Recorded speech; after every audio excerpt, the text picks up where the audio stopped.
Los presidentes de Venezuela, Nicolás Maduro, y de Guyana, Irfan Ali, se encuentran este jueves cara a cara en San Vicente y las Granadinas con miras a desescalar las tensiones entre ambos países por la disputa del territorio del Esequibo.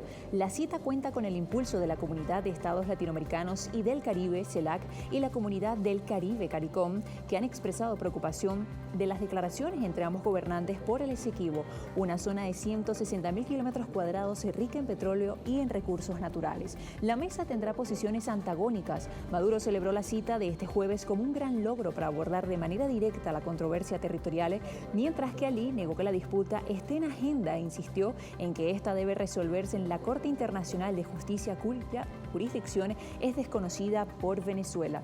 Esta sería la primera vez que ambos mandatarios se miran a las caras para tratar el conflicto marítimo y territorial que mantiene a Venezuela y Guyana en disputa desde hace un siglo.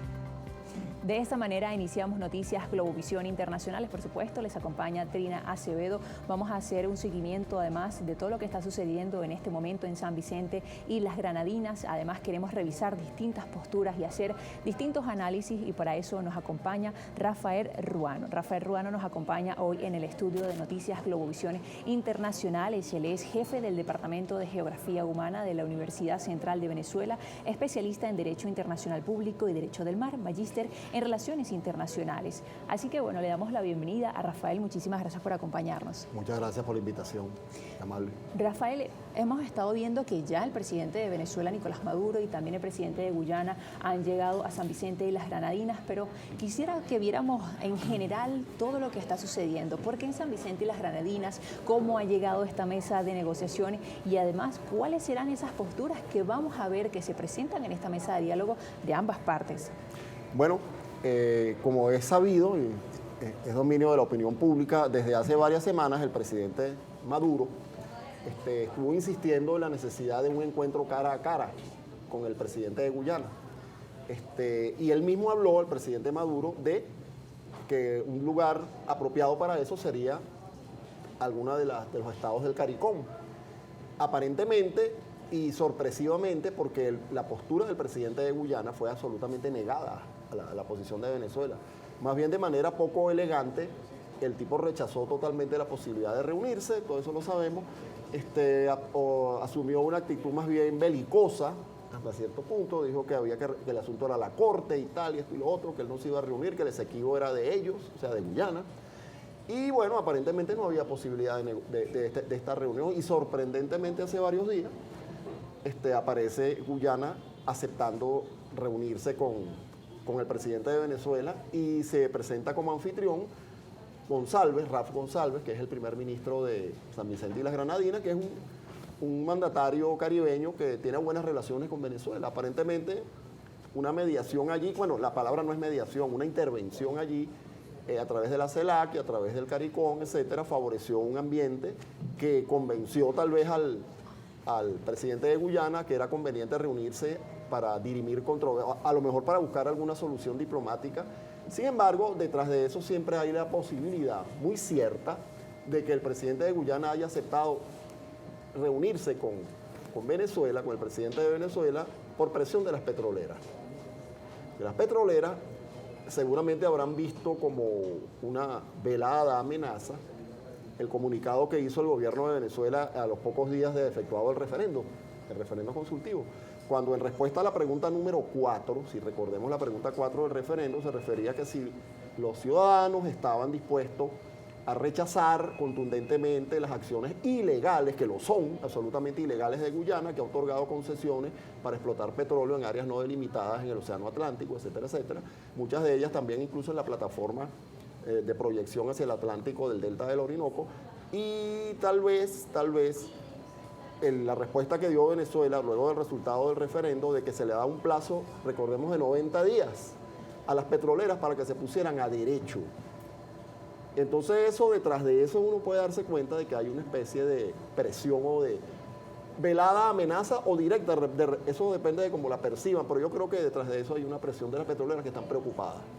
Ahora, Rafael, estamos viendo cómo esto ya es considerado como un conflicto o una tensión incluso regional. Podemos revisar quizás alguno de los medios de comunicación como es BBC, que cuando explica lo que está pasando entre Guyana y Venezuela lo explica en su primer párrafo de esta manera, que ambos países están inmersos en lo que podría convertirse en una de las crisis internacionales más serias vividas en América Latina en los últimos años. Por eso le pregunto además también cuáles son las diferentes posturas y cómo se ven involucrados otros países en este conflicto. Esta mañana se confirma la presencia de Colombia, están 2 delegados de la Organización de Naciones Unidas, también está, por ejemplo, Trinidad y Tobago, que confirmó también su presencia ayer, está la CELAC, CARICOM y distintos organismos y presencias en esta reunión, como lo es también el presidente de Brasil, Luis Ignacio Lula da Silva, la presencia y declaraciones también de Estados Unidos. Bueno, varios de esos personajes que usted acaba de mencionar, Trina, o países o ciudadanos o dirigentes de esos países, tienen algún interés en el asunto.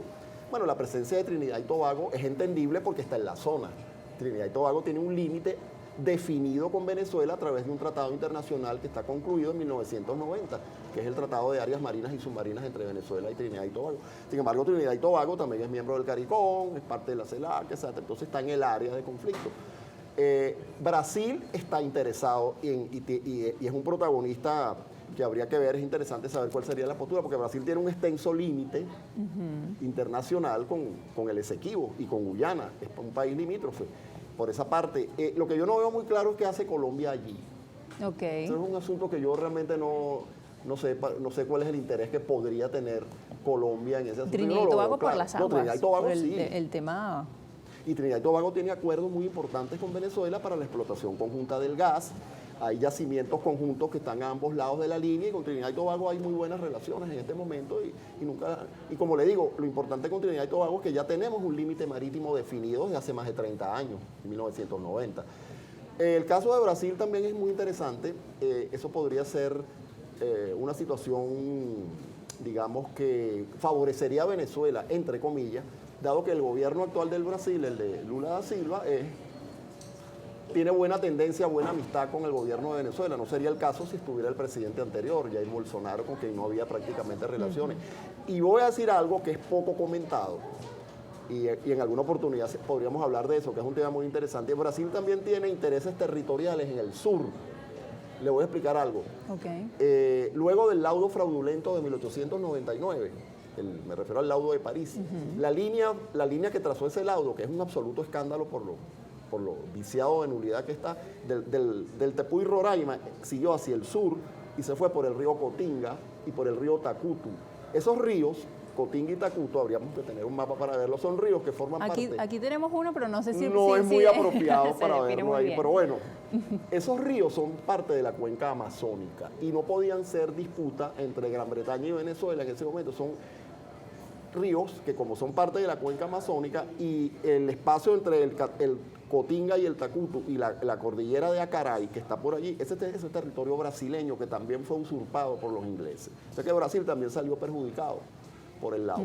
Entonces uno podría, y yo estoy seguro que la Cancillería brasileña, que es una de las históricamente más eficientes de Itamaraty, de América Latina, probablemente Brasil esté buscando la posibilidad de recuperar aproximadamente 19.000 kilómetros cuadrados de territorio brasileño que no podría... O sea, que eso podría estar en la mesa de negociaciones. No, eso no va a estar en la mesa de negociaciones porque... Pero ya se podría empezar a hablar. No, yo estoy planteando una situación que tal vez podría ser parte del interés. Yo estoy especulando, por eso lo que le estoy contando es real. Claro. Yo no estoy inventando. Pero eso no puede estar en la mesa de negociaciones porque lo que estamos discutiendo allí es el Esequibo. El protagonismo en este momento es otro. Exacto, es otro asunto. Pero podría dar puertas a que según cómo evolucione, que no lo sabemos porque no tenemos una visión así de adivinar el futuro, pero según cómo evolucione la situación entre Venezuela y Guyana, Brasil podría plantear eventualmente en el futuro que recuperar el territorio que a ellos también les fue usurpado por los británicos en el laudo de 1899. Ellos también tienen un interés allí directo. Y otra postura que también llama mucho la atención y es por supuesto uno de los protagonismos en lo que es esta polémica es Estados Unidos. Ya revisábamos la de Brasil, pero hay que revisar también la de Estados Unidos, donde se involucra también el tema de las petroleras. Claro. La semana pasada veíamos cómo anunciaron ejercicios militares entre Estados Unidos y Guyana. ¿Cuál es la situación? Bueno, los Estados Unidos parecen haber olvidado que ellos, sus jueces y sus abogados, que actuaron honestamente en el laudo y defendieron de verdad los intereses de Venezuela, el expresidente Benjamin Harrison, Severo Malet Prevost, y los dos magistrados que eran personas honorables, Fuller y Brewer, que eran los que representaban a Venezuela, estoy hablando del Tribunal de París, ellos parecen olvidar que ellos fueron chantajeados por el presidente del tribunal, que es el verdadero autor del laudo. Estoy hablando del ruso Martens. Él chantajeó a los estadounidenses y a los ingleses también, y él fue el que impuso la línea, que es lo que vemos en el mapa, que es la línea del laudo, a través de la cual se despojó a Venezuela de ese enorme territorio, casi 160.000 kilómetros cuadrados. Sin embargo, el chantaje del ruso Martens consistió en que presionó a los estadounidenses con el cuento de que si no aceptaban la línea que él proponía, él iba a votar a favor de la máxima aspiración, porque los ingleses iban por más, iban por las bocas del Orinoco y la cuenca alta del Cuyuní, mucho más territorio. Y después presionó a los ingleses les diciendo que si no aceptaba la línea que él proponía, él iba a votar a favor de la propuesta de Venezuela que llevaba a los Estados Unidos, y entonces los ingleses no iban a obtener prácticamente. De esa manera fue que se logró la decisión unánime, porque el laudo de París tiene una decisión unánime. Eso es el resultado del chantaje. Ahora, modernamente han cambiado las situaciones, ahora es otra historia, han pasado más de 100 años del laudo de París, 120 y tantos años. Y bueno, ahora los Estados Unidos, por una cuestión política de la situación actual y también las petroleras, les conviene que un país débil como Guyana sea el que esté en posesión del territorio. Y eso es lo que vamos a seguir revisando en la siguiente parte de Noticias Globovisión Internacionales. Muchísimas gracias, Rafael, por acompañarnos. Se va a mantener con nosotros en la siguiente parte. Seguro. Para seguir ampliando más detalles de eso. Debemos cumplir con compromisos publicitarios y comerciales. Ya regresamos con más.